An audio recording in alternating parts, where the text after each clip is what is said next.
So the wedding episode starts off with us going to the registry office and me being very upset about the registry, because it's a bit, being Sacha, obviously in his head and his heart, if he had the choice, he'd have my big fat Jewish wedding. He would have the full family, friends, everything. He would just have the complete wedding experience.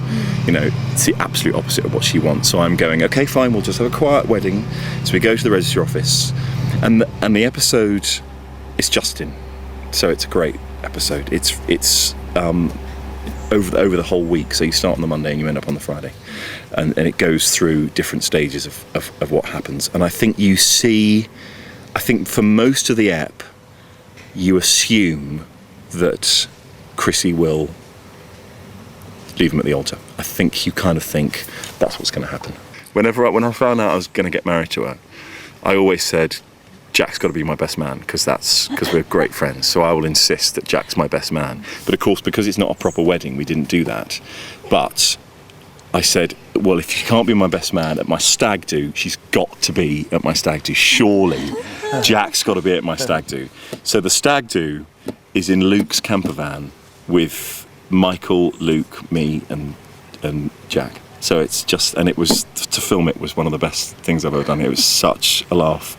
Me getting drunk. And I always said, I said to the writers, I've always said, Sacha needs to have a scene when he finds out just how many people have slept with Chrissy. You know, because there's thousands of people who slept with Chrissy. I mean, everyone slept with Chrissy. And then there's a scene outside at the end when Rosie leaves the stag party where she sees Chrissy coming to the camper van, and you assume, I think, that she's going to say, I can't do this, because she's had a hen night with my mother. Nightmarish. With my mother, Chantel and Malik.